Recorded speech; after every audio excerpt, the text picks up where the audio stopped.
Ukraine's ousted president says he'll keep fighting for his country's future, but will not ask Russia for help. Viktor Yanukovych emerged this morning in Russia for his first public appearance since leaving his country. Dozens of Russian Marines are reported to be outside a Coast Guard base in the Crimean city of Sevastopol. But one top official now says Ukraine still controls the two largest airports in the region.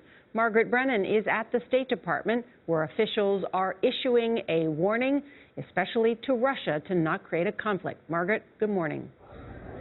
Secretary Kerry is speaking to the press this morning, and he's going to try to calm these fast-moving events on the ground. While Viktor Yanukovych claims he's still the legitimate president, the White House is already working with a new prime minister who needs to quickly unite a divided Ukraine. With Russian warplanes on high alert along the Ukrainian border, Secretary Kerry urged restraint Thursday. We believe that everybody now needs to step back and avoid any kind of provocations. He stressed that Ukraine alone should decide its fate. It's not our choice. It's not Russia's choice.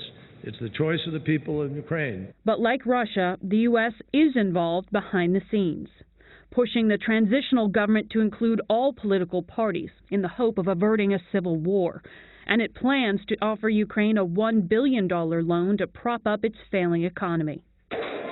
When the crisis began last fall, U.S. diplomats threw their support behind the peaceful protesters, even feeding some of them in Maidan Square. A cautious President Obama stopped short of publicly embracing this Ukrainian revolution, something his predecessor did during the last one 10 years ago.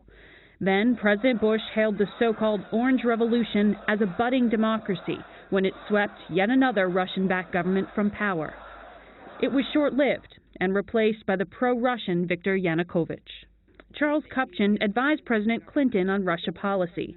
He said this administration sees the world differently. President Obama ran for re-election on an important bumper sticker that was, "It's time for nation building at home," and that's why I don't think that he is chafing at the bit to jump into this. A high-ranking U.S. diplomat will head to Kiev soon and will consult with Europeans and the IMF to try to quickly stabilize this very young government.